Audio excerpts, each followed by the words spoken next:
Daniel Harper stood on the rooftop of a broken building, looking at what used to be New York City. Smoke rose from fires that had been burning for weeks. The sky was dark with alien ships hovering above like metal vultures. 3 years had passed since the Krell came to Earth, and in those 3 years, they had destroyed everything humanity had built. He held his rifle tight against his chest. The weapon was old and barely worked anymore. They had no factories to make new ones. They had no power plants to charge energy weapons. They had nothing except the will to survive one more day. Behind him, footsteps echoed on the concrete. Daniel turned to see Lisa Morgan climbing through the broken doorway. She was thin, like everyone else in the Resistance.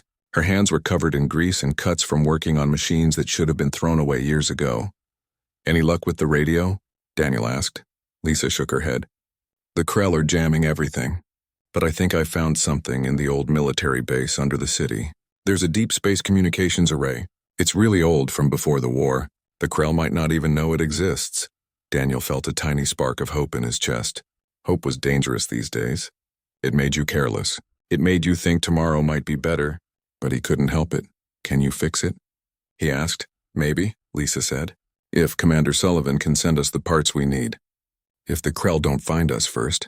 If we have enough power to send a signal." That's a lot of ifs. Daniel looked back at the burning city. Everything is a lot of ifs these days. 3 miles below them, in tunnels that used to carry subway trains, 500 people were hiding. They were all that remained of a city that once held millions. Children who had never seen the sun. Old people who remembered when the sky was blue. Everyone in between just trying to stay alive. The Krell were not quick killers. They could have destroyed Earth in days if they wanted. But they were doing something worse. They were changing the planet. Giant machines that they called atmospheric processors were pumping strange gases into the air. The oxygen was getting thinner. The temperature was rising. They were making Earth into a home for themselves, and humans couldn't breathe in the air they were creating. Daniel and Lisa climbed down from the rooftop and made their way through the ruins. They moved quietly, always watching the sky. Krell patrol ships flew overhead constantly, looking for survivors. When they found resistance fighters, they didn't take prisoners. The entrance to the underground base was hidden beneath a collapsed parking garage. They moved broken concrete and twisted metal until they found the old security door. Lisa pulled out a small device and connected it to the lock. Numbers scrolled across a tiny screen until the door clicked open. Inside, the air was stale but breathable. Emergency lights flickered in the darkness. This place had been sealed since the war started. The military had abandoned it when they retreated to the Rocky Mountains for their last stand. Lisa led Daniel through corridors filled with dust and forgotten equipment. They passed armories that had been emptied, offices where papers still sat on desks, and barracks where beds were neatly made. It was like walking through a tomb. Finally, they reached the communications center. The room was filled with old computers and radio equipment. Everything was covered in dust, but it looked intact. "This is it," Lisa said. She moved to the main console and started pressing buttons. Nothing happened. "We need power." Daniel looked around and found a door marked generator room. Inside, he found a backup power unit. It was designed to run for years without maintenance, drawing energy from deep underground. He threw the main switch. Lights flickered on throughout the base. Computers started humming. The communications equipment began to glow. Lisa's fingers flew across the keyboard. "It works." "Daniel, it actually works." For the first time in months, Daniel allowed himself to smile. But then reality set in. "Who are we going to call? Everyone on Earth is either dead or hiding like us." Lisa pulled out a data chip. "Before the war, I worked at the Space Development Agency. We sent out colony ships 50 years ago, a whole fleet of them. They were supposed to establish settlements on planets beyond our solar system. That was before I was born," Daniel said. "Everyone thinks they're lost. We never heard from them again." "We lost contact because of a solar storm," Lisa explained. "But that doesn't mean they died. They could be out there. They could have built cities, had children, created a whole new civilization." Daniel understood what she was saying. "You want to call them for help?" "I want to tell them Earth is dying," Lisa said. "I want to tell them to remember us. And if they can help, if they have ships, if they have weapons, maybe they'll come home." She inserted the data chip and started programming the message. Her fingers shook as she typed. This might be the last message Earth ever sent to the stars. Daniel watched over her shoulder as she worked. The message was simple. It contained coordinates, information about the Krell, and a desperate plea for help. She added video files showing the destruction of Earth cities, the Krell ships in orbit, and the faces of people in the underground shelters. "There," Lisa said. "It's ready. This array is powerful enough to reach nearby star systems. If the colonies exist, if they're listening, they'll hear this." Daniel put his hand on her shoulder. "Send it." Lisa pressed the button. The equipment hummed louder. Energy flowed through cables and antennas. Somewhere above them, hidden among the ruins, a signal beam shot into space, carrying humanity's last hope to the stars. They waited in silence. But of course, there was no immediate answer. Even at the speed of light, it would take years for the signal to reach the nearest possible colony. They would never know if anyone received it. Suddenly, alarms blared throughout the base. Red lights flashed on the security monitors. "Krell," Daniel shouted. They detected the signal. On the screens, they could see 3 Krell patrol ships descending toward their position. The aliens moved fast when they wanted to. Lisa grabbed the data chip and shoved it in her pocket. "We have to go." They ran through the corridors as the building shook. The Krell were firing at the parking garage above them. Concrete fell from the ceiling.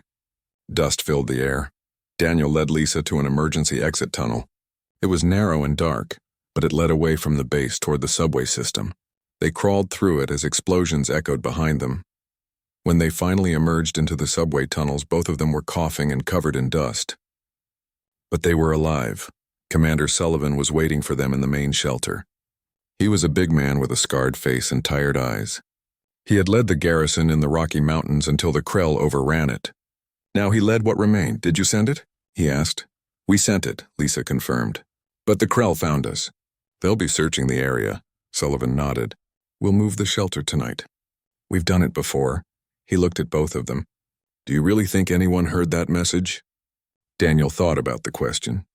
He thought about the colony ships that left Earth when his grandfather was young. He thought about all the people who might be living on distant worlds, people who had never seen a Krell ship, people who still remembered Earth as home. "I don't know," Daniel said honestly, "but we had to try." That night, as the resistance moved through the tunnels to a new hiding place, Daniel looked at the children being carried by their parents. They had been born into war. They had never known peace. Some of them coughed constantly because the air was getting worse. High above, beyond the smoke and the Krell ships, beyond the poisoned atmosphere, the stars were shining. Daniel couldn't see them from down here, but he knew they were there. He knew that somewhere in that vast darkness the signal was traveling. Maybe it would reach empty space. Maybe it would reach dead colonies. Or maybe, just maybe, it would reach someone who remembered Earth, someone who would come home. 3 days later, Lisa was working on the shelter's life support systems when her handheld scanner started beeping. She almost ignored it, thinking it was just another malfunction, but something made her look at the screen. There was a signal. Not from Earth, not from the Krell, from the edge of the solar system.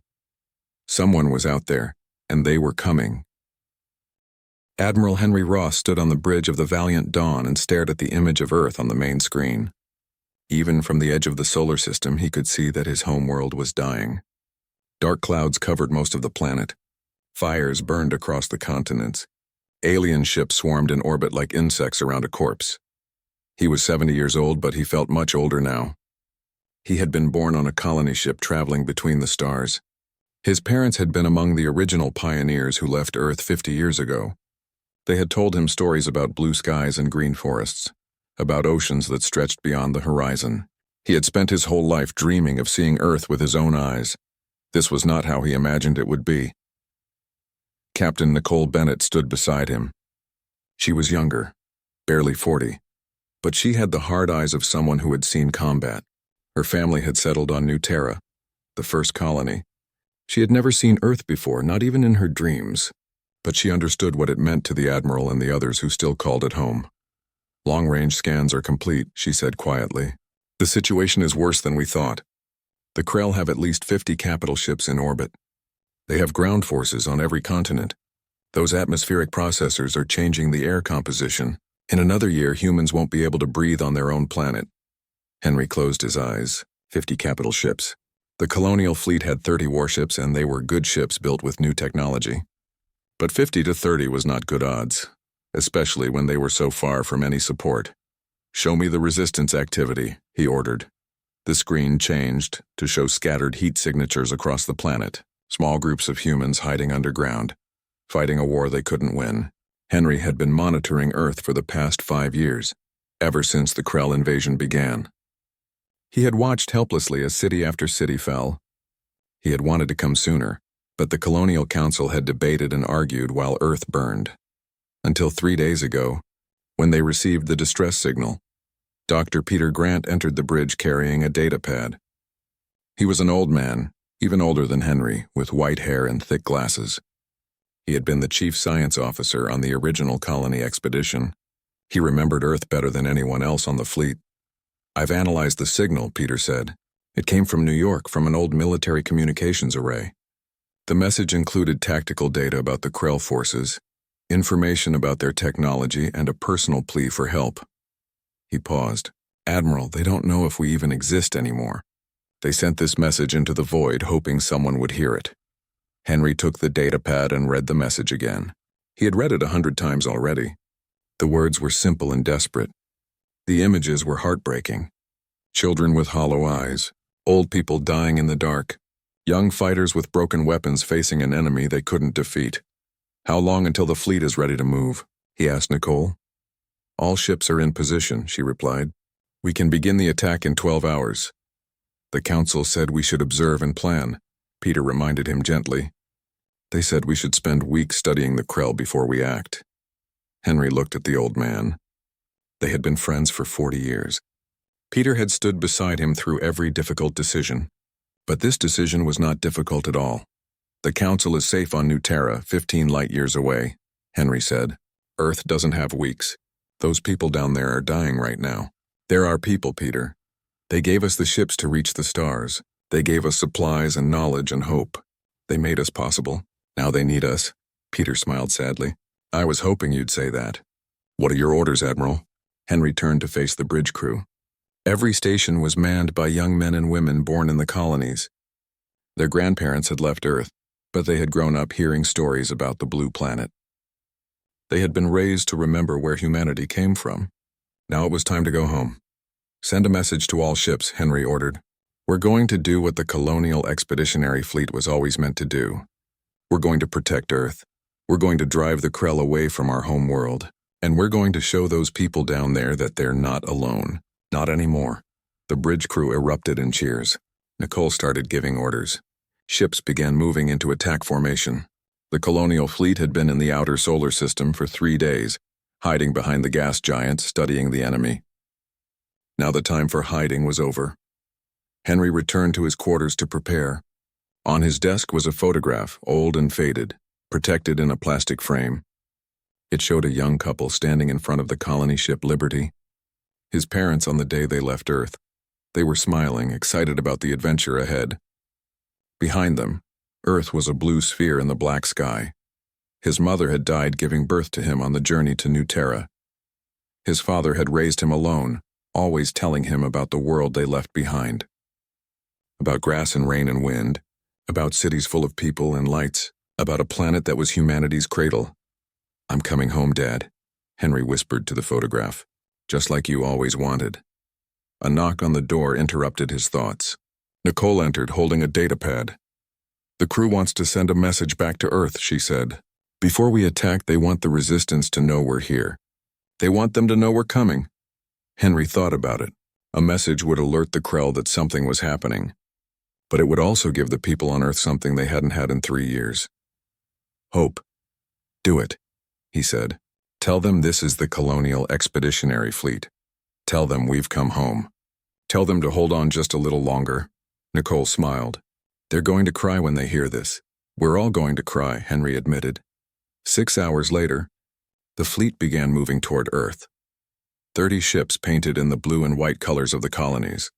They were bigger than the ships Earth had built 50 years ago. The colonies had developed new technologies, new weapons, new shields. They had learned from battles with pirates and hostile alien species in distant star systems. The Krell were about to discover that humanity had evolved. On the Valiant Dawn's bridge, Henry watched the tactical display. The Krell ships in orbit hadn't noticed them yet. They were confident, arrogant. They thought Earth was conquered. They thought humanity was broken. "Admiral," the communications officer called out. "We're receiving a response from Earth. It's coming from multiple sources. Underground shelters, resistance cells, military installations. Sir, they're all saying the same thing." "What are they saying?" Henry asked. The young officer's voice cracked with emotion. "They're saying thank you. They're saying they knew we'd come. They're saying welcome home." Henry felt his throat tighten. Around the bridge, crew members were wiping their eyes. These were warriors trained for combat. But this moment broke through their discipline. They were children of Earth returning to save their ancestral home. "Send a reply," Henry ordered. "Tell them we're entering combat range in 4 hours. Tell them to mark all Krell positions. Tell them we're going to need their help. And tell them this." He paused, choosing his words carefully. "Tell them that 50 years ago Earth sent us to the stars to build a better future. Today we bring that future home. Today we fight together." Nicole stepped up beside him. "Admiral, the Krell have detected us. They're moving ships to intercept." "Good," Henry said. "Let them come. Let them see what humans can do when we stand together." The fleet accelerated toward Earth. Behind them, the colony worlds were praying for their success. On New Terra, on Haven, on Frontier's Edge, millions of people watched the news broadcasts, hoping and waiting. They had sent their sons and daughters, their brothers and sisters, their best ships and bravest warriors. Henry looked at the Earth growing larger on the screen. This was it. 50 years of separation were about to end. 50 years of wondering if they had made the right choice in leaving. 50 years of building new worlds while their home world continued without them. "Captain Bennett," he said formally, "sound battle stations. All ships are weapons free. Target the Krell command vessel first. We're going to cut the head off this invasion." "Yes, sir," Nicole replied sharply. She turned to the weapons officer. "Charge all batteries. Prepare missiles. When we enter range, I want the Krell to know they picked a fight with the wrong species." The Krell fleet was moving now, forming a defensive line between the colonial fleet and Earth. They were communicating with each other, probably wondering where these new human ships came from, probably thinking this would be an easy victory like all their others. They had never fought colonials before. Peter Grant sat at his station monitoring the Krell communications. "Admiral, I'm picking up chatter from the Krell command ship." They're surprised. They didn't know humanity had forces beyond Earth. They're calling for reinforcements. "Too late," Henry said coldly. "By the time reinforcements arrive, we'll have driven them from orbit." The distance closed. 5 million kilometers. 4 million. 3 million. "All ships report ready," Nicole announced. "We have target locks on 37 Krell vessels." Henry stood from his chair. This was the moment he had trained for his entire life. This was why the colonial fleet existed. This was why his parents left Earth 50 years ago, so that humanity would survive, so that they could grow strong enough to defend themselves.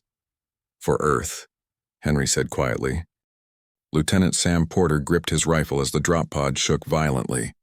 Around him, 19 other colonial Marines sat strapped into their seats, their faces hidden behind helmets. They were falling toward Earth at tremendous speed, burning through the atmosphere like meteors. This was his first time seeing Earth. He had been born on Haven, the second colony world. His grandmother used to tell him stories about Earth before she died. Stories about mountains that touched the clouds and oceans so vast you couldn't see the other side. He had always wondered if the stories were true or just the memories of an old woman making things sound better than they were. Now, he was about to find out. 30 seconds to landing. The pilot's voice crackled through his helmet. "Touchdown will be rough. The landing zone is hot." Sam checked his weapon one more time. It was a colonial Mark 7 rifle, far more advanced than anything Earth had before the war. It could punch through Krell armor like paper. The Krell were about to learn that humanity hadn't been sitting idle for 50 years. The drop pod slammed into the ground hard enough to rattle Sam's teeth. The door blew open with explosive bolts and cold air rushed in. Sam unbuckled and charged out, his rifle up and ready. They had landed in the Rocky Mountains in what used to be Colorado. Snow covered the ground, but it was gray and dirty. The sky above was the color of rust. In the distance, Sam could see the burning ruins of what his briefing had called Denver. "Spread out," he ordered. "Establish a perimeter." His squad moved with practiced efficiency. They had trained for this mission for months. The colonial fleet was engaging the Krell in orbit, but Admiral Ross wanted boots on the ground. He wanted to make contact with the resistance, to coordinate attacks to show the people of Earth that they weren't alone anymore. "Contact, 3 o'clock," someone shouted. Sam turned and saw figures emerging from behind rocks. He almost fired. But then he noticed they were wearing mismatched armor and carrying old Earth weapons. "Resistance fighters, hold fire!" Sam commanded. "They're friendly." A big man stepped forward from the group of resistance fighters. He had a scarred face and carried himself like a soldier. Behind him were about 30 others, all thin and tired-looking, but armed and alert. "Are you really from the colonies?" the big man asked. His voice was rough, like he wasn't used to speaking. "Colonial Fleet, 1st Marine Division," Sam confirmed. He removed his helmet so they could see his face. "Lieutenant Sam Porter, we received your distress signal. We're here to help." The big man stared at Sam for a long moment. Then his face crumpled and tears started running down his cheeks. He wasn't the only one. Several of the resistance fighters were crying openly. "I'm Commander Jake Sullivan," the man said, his voice breaking. "We've been fighting for 3 years. We thought we were alone. We thought everyone had forgotten about us." "Nobody forgot," Sam said firmly. "We've been preparing, building, getting strong enough to come home. We're here now, and we're not leaving until Earth is free." Sullivan pulled himself together and wiped his eyes. "How many ships did you bring?" 30 capital ships plus support vessels," Sam replied. "Admiral Ross is engaging the Krell fleet in orbit right now. We're here to coordinate ground operations. We need to know where the Krell are strongest and where the resistance can strike." Sullivan nodded and turned to his people. "Get Colonel Harper and Lisa Morgan here. Tell them the Marines from the colonies have arrived." He looked back at Sam. "We have a lot to tell you about the Krell, and you're going to tell us everything about where you've been for 50 years. 2 hours later, Sam sat in an underground bunker carved into the mountain. It was cold and damp, lit by weak electric lights powered by some kind of makeshift generator. The resistance had turned this place into their headquarters, and it showed. Maps covered the walls. Radio equipment filled one corner. People moved with quiet purpose, everyone doing their part to survive another day. Daniel Harper entered the bunker with Lisa Morgan. Daniel was younger than Sullivan, but had the same hardness in his eyes. Lisa was thin and tired like everyone else, but she moved with energy and intelligence. "You're really here," Daniel said, looking at Sam and his Marines. "We sent that signal into the dark, not knowing if anyone would hear it. We didn't dare hope. Hope kept you alive long enough for us to arrive," Sam said. "Now let's talk about how we're going to win this war." They gathered around a large table with a map of Earth spread across it. Lisa began marking locations with red pins. "These are the atmospheric processors," she explained. "The Krell have 40 of them scattered across the planet. They're changing the air, making it poisonous to humans. We've tried to sabotage them, but they're heavily guarded. Can they be destroyed?" Sam asked. "Yes," Lisa said. "But you'd need heavy weapons. Something that could punch through their shields." Sam smiled. "We have weapons that can do that." "What else?" Daniel pointed to several locations on the map. "These are the major Krell bases. The biggest one is in Geneva, where the United Nations building used to be. That's where the Krell commander is, a creature called Vex Scar. If we kill him, the whole operation might fall apart. The Krell use a hierarchical command structure," Sullivan added. "Without clear orders from the top, the lower ranks get confused. We've seen it before when we've killed their officers." Sam took notes on his datapad. This was valuable intelligence. The Krell had conquered dozens of worlds, but they had never faced coordinated resistance from a species that understood their weaknesses. "Admiral Ross is planning a major assault on their command ship in orbit," Sam said. "If we can strike their ground forces at the same time, we can create chaos. They'll be fighting on 2 fronts. We have resistance cells in every major city," Daniel said. "Most are small, 10 or 20 people. But if we coordinate, if we all strike together, we can do real damage." Lisa leaned forward. "My people need better weapons. What we have is falling apart. We're making bullets by hand from scavenged metal. Half our guns don't work." "We brought supplies," Sam assured her. "Weapons, ammunition, medical supplies, food. Enough to equip every resistance fighter on Earth. We also brought engineers who can help you repair your equipment and teach you how to build better defenses." For the first time since Sam arrived, he saw real hope in their eyes. Not the desperate hope of people with nothing left to lose, but genuine hope that things might get better. Major Kate Richardson entered the bunker. She was Sam's commanding officer, A tough woman from New Terra who had fought pirates in the outer colonies. She had volunteered immediately when she heard Earth needed help. Admiral Ross just sent new orders, Kate said. The orbital battle is going well. The Krell didn't expect our weapons technology. We've destroyed 10 of their ships and damaged 15 more. But reinforcements are coming from their nearest base. We have 3 days, maybe 4, before they arrive with a much larger fleet. Then we need to move fast, Sullivan said. If we're going to take back Earth, it has to be now. Kate looked around the bunker at the Resistance fighters. They were dirty, tired, and half-starved, but they were standing straight now. They had hope again. We're going to train your people in colonial combat tactics, Kate announced. We're going to teach you how to use our weapons. And then we're going to take the fight to the Krell. All of us together. Over the next 2 days, the bunker transformed into a training center. Colonial Marines taught Resistance fighters how to use plasma rifles and energy shields. Engineers showed them how to make explosives from colonial technology. Medical officers treated injuries and diseases that the Resistance couldn't handle on their own.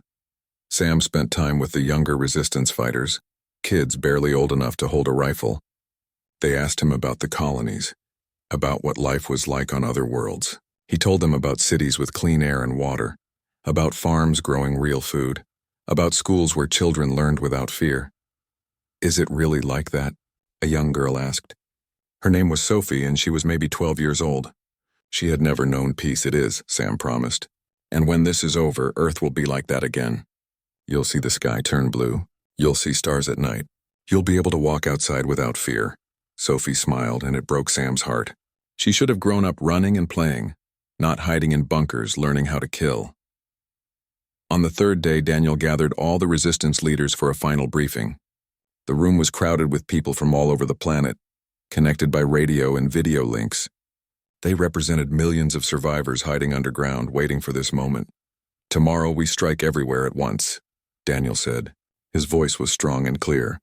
The colonial fleet will assault the Krell command ship in orbit. Major Richardson's Marines will attack the Krell headquarters in Geneva, and all of you will hit every Krell position in your areas. Atmospheric processors, supply depots, communication towers, everything. We're going to show the Krell that humanity doesn't surrender. Sam stood beside Daniel, representing the colonial fleet. 50 years ago, our grandparents left Earth to build new homes among the stars. They never forgot where they came from. They raised us with stories about this world, about the blue planet that gave birth to humanity. Today we honor them by fighting for Earth. Today we become one people again. Admiral Henry Ross watched the battle unfold on the tactical display. The Valiant Dawn shook as another Krell missile exploded against their shields. Around him, the bridge crew worked with calm efficiency, calling out reports and adjusting their positions. Direct hit on the Krell cruiser, Designation 7, Captain Nicole Bennett reported. Their shields are down. Following up with missiles. On the screen, Henry watched as 3 missiles from the Valiant Dawn slammed into the Krell ship. Explosions tore through its hull and the vessel began tumbling out of control. That was the 15th Krell ship they had destroyed since the battle began, but the Krell kept fighting. Their remaining ships formed a defensive wall around their command vessel, a massive dreadnought that hung in orbit like a dark moon. The ship was called the Subjugator, and it controlled all Krell forces in the solar system. If they could destroy it, the Krell invasion would collapse. Status on the Subjugator's shields? Henry asked. Still at 70%, the weapons officer replied. We're hitting them, but they're rotating shield frequency. They're adapting to our weapons. Then we adapt faster, Henry said. Nicole, take 3 ships and flank them from above. Hit them with everything we have when their shields shift. Yes, sir, Nicole said. She turned and moved to the secondary command station, taking control of the smaller strike group. Henry opened a channel to the ground forces. Major Richardson, this is Admiral Ross. What's your status? Kate Richardson's voice came back through heavy static. We're engaging Krell forces outside Geneva. Resistance is heavy, but we're pushing through. Daniel Harper's resistance cells have disabled most of the Krell communication towers in Europe. They're fighting blind. Good, Henry said. We need you to reach that headquarters and eliminate their commander. The Subjugator won't go down until Vex Scar is dead. Understood, Admiral. We'll get it done. Henry closed the channel and focused back on the space battle. 3 more Krell ships were moving to intercept Nicole's strike group. The colonial fleet had better weapons and shields, but the Krell had numbers. For every ship they destroyed, 2 more seemed to take its place. A warning alarm blared across the bridge. "Admiral, long-range sensors are detecting incoming ships," the sensor officer called out. "Krell reinforcements. 50 vessels arriving in 30 minutes. Henry felt his stomach tighten. 50 more ships would overwhelm them. They needed to win this battle in the next 30 minutes or Earth would fall again. "All ships, this is Ross," he broadcast on the fleet channel. "Krell reinforcements are incoming. We end this now. Focus all fire on the subjugator. Ignore everything else." On the ground, Major Kate Richardson crouched behind a destroyed tank and fired her rifle at the Krell soldiers advancing down the street. Beside her, Sam Porter threw a grenade that exploded in a flash of blue light. Taking out 3 of the aliens. "We're pinned down," someone shouted from behind them. Kate looked around. They were in the ruins of Geneva, only 3 blocks from the Krell headquarters. But the aliens had set up defensive positions, and every meter forward cost human lives. Colonial Marines and resistance fighters lay dead in the street. They had started this assault with 500 people. Now they had maybe 200 left. She activated her radio. "Daniel, where are you?" 2 streets over. Daniel Harper's voice came back. "We're fighting through. There's a tunnel system under the city. We can use it to get behind their lines." "Do it fast," Kate said. "We're getting slaughtered out here." She leaned out and fired again.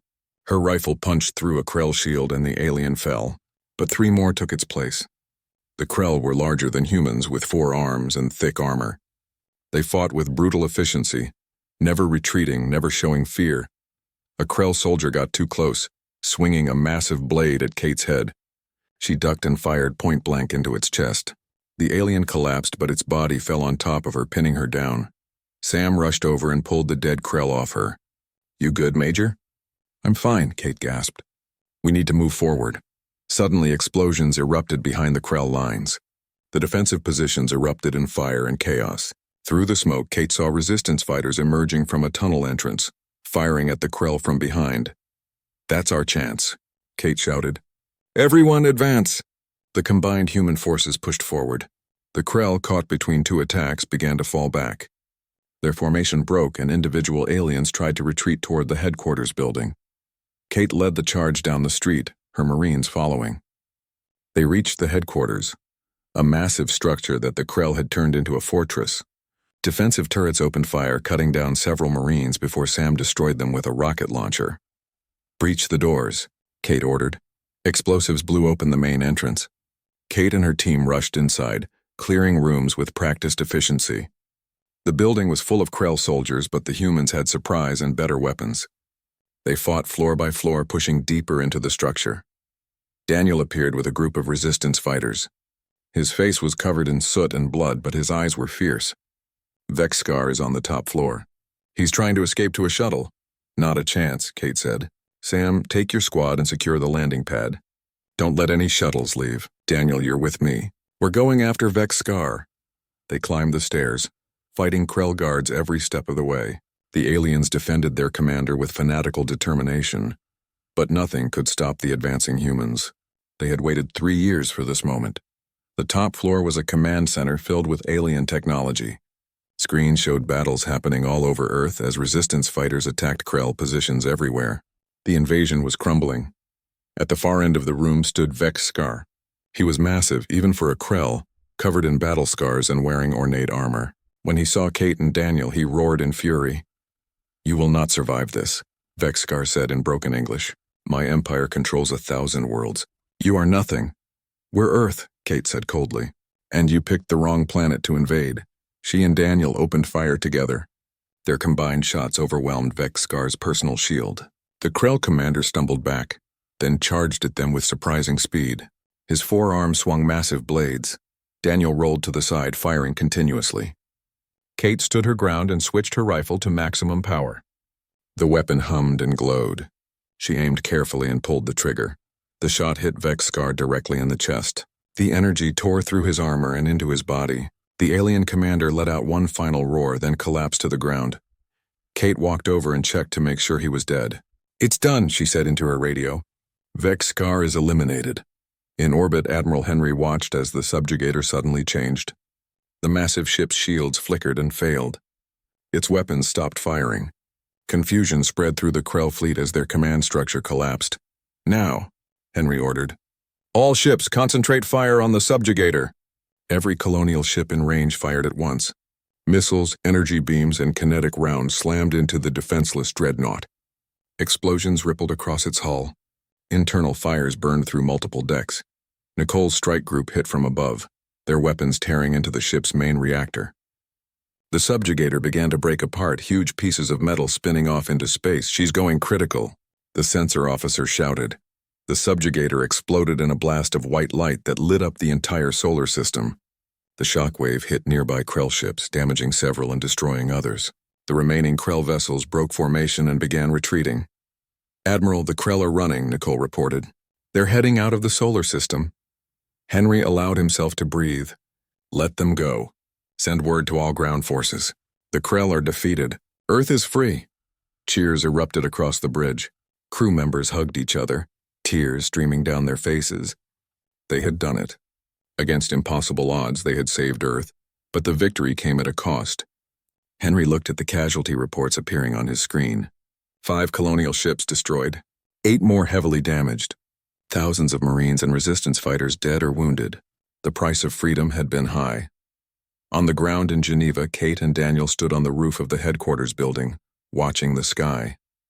Above them, they could see the flash of the subjugator's destruction, even through the polluted atmosphere. "Is it over?" Daniel asked quietly. "The battle is over," Kate said. "The war is over. But the work is just beginning.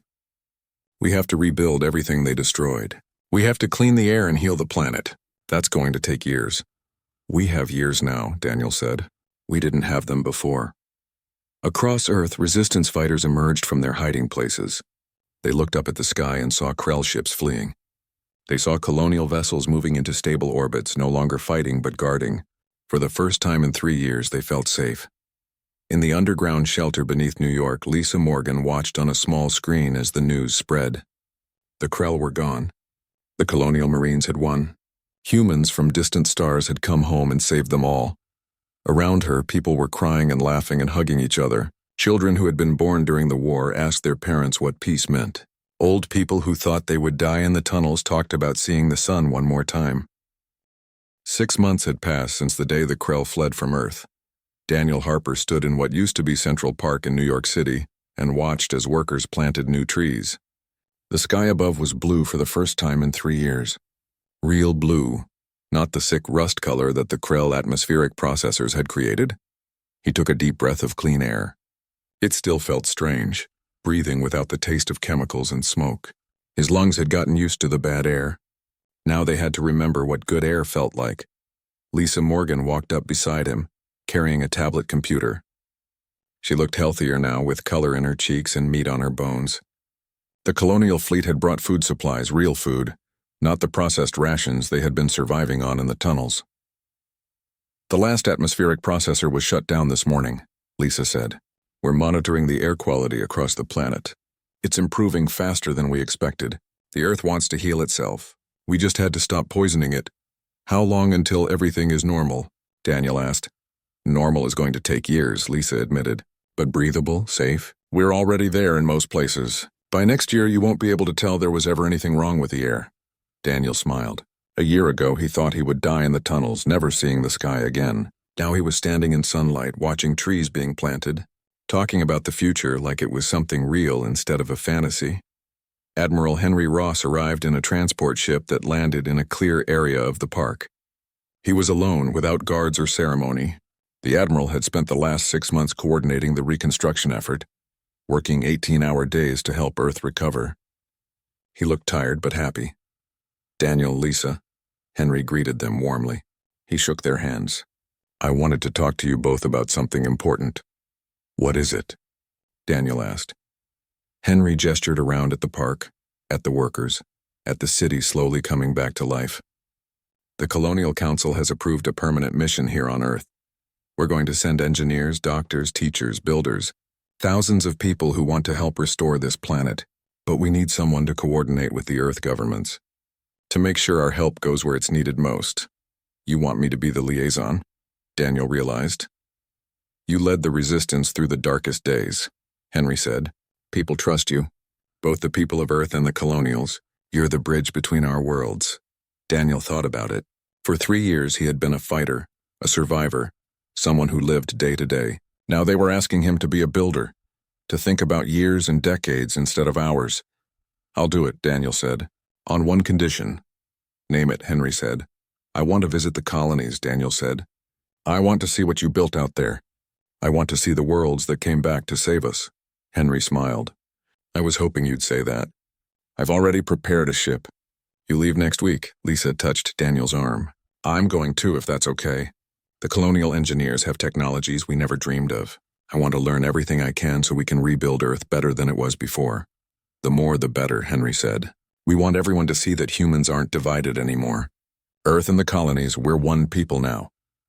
Commander Jake Sullivan joined them, walking with a slight limp from a wound he'd received in the final battle. He had been appointed to lead Earth's rebuilt military, working alongside colonial officers to train a new defense force. "Admiral," Sullivan said, "we've received a transmission. It's not from the colonies. It's from somewhere else in the galaxy." Everyone tensed. Memories of the Krell were still fresh. The idea of another alien species contacting Earth made them nervous. "What do they want?" Henry asked. "They want to talk," Sullivan said. "They call themselves the Gen. They say they're part of a resistance fighting against the Krell Empire. They heard about what happened here, how humanity defeated a Krell invasion force. They want our help." Henry looked at Daniel and Lisa. "What do you think?" "The Krell conquered hundreds of worlds," Lisa said. "All those species still under Krell control. If we can help them, shouldn't we?" "We just finished fighting a war," Daniel pointed out. "Earth needs time to heal. Our people need time to rebuild their lives." "I agree," Henry said. "But we also know what it's like to face the Krell alone. We know what it's like to think no one is coming to help. Maybe we can give other species the hope that the colonies gave us." Sullivan nodded. "The colonial fleet is still here. Most of our ships survived the battle. We have the weapons, the ships, the trained crews. We could make a difference." "Let me talk to the Gen," Henry said. "Let me hear what they have to say. Then we'll decide together." 1 week later, Daniel stood on the bridge of a colonial transport ship, watching Earth shrink behind them. It was his first time in space, and the view took his breath away. The planet was blue and white and beautiful, floating in the darkness like a precious jewel. Lisa stood beside him, equally amazed. "It's more beautiful than I imagined." "Your grandparents saw this view when they left Earth 50 years ago," Captain Nicole Bennett said. She was piloting the ship personally, taking Daniel and Lisa on a tour of the colonies. "They left not knowing if they would ever come back. Now you're leaving knowing you can come home whenever you want. That's the difference." The journey to New Terra took 2 weeks. The ship traveled faster than light using technology the colonies had developed. Daniel spent the time learning about the colony worlds, reading their histories, watching videos of their cities and people. When they finally arrived at New Terra, Daniel pressed his face against the window like a child. The planet below was green and blue, covered in forests and oceans. Cities sparkled on the night side, full of lights and life. Orbital stations hung in space, busy with ships coming and going. "This is what your grandparents built?" Daniel asked in awe. "With their own hands," Nicole said proudly. "When the first colonists arrived, New Terra was just rock and water and air. They built everything you see. Cities, farms, factories, schools, all from nothing. They landed in the capital city, a place called New Washington." Daniel stepped off the ship and stood in a spaceport buzzing with activity. People walked past speaking different languages, wearing different clothes, but all clearly human. Children played in parks. Vendors sold food from stalls. Music played from speakers. It was so normal, so peaceful, so different from the war-torn Earth he had known. An older woman approached them. She had white hair and kind eyes. "You must be Daniel Harper. I'm Governor Linda Stone. Welcome to New Terra." "Governor," Daniel said, shaking her hand. "Your world is incredible." "Our grandparents came from your world," Linda said. "They never forgot Earth. They raised us with stories about the blue planet, about the home they left behind. When we heard Earth needed help, there was no question about what we had to do. We came home." "You saved us," Daniel said simply. "We saved each other," Linda corrected. "You showed us that Earth survives, that the human spirit can't be broken. That's worth more than any technology or weapon." Over the next month, Daniel and Lisa visited all 3 colony worlds. Haven was an ocean planet with floating cities. Frontier's Edge was a mining world with massive underground settlements. Each world was different, but all were thriving. All were home to millions of humans, living in peace and prosperity. Daniel met families who had lost relatives in the battle for Earth. He met children who had been born on these distant worlds but considered Earth their ancestral home. He met engineers and scientists and teachers, all eager to help rebuild Earth. "We're not so different," Daniel told Lisa one night as they sat in a restaurant on Haven, eating fresh fish caught from the alien ocean. "Earth humans and colonial humans. We speak the same language, share the same dreams, want the same things. 50 years apart and we're still one people." "That's what gives me hope," Lisa said.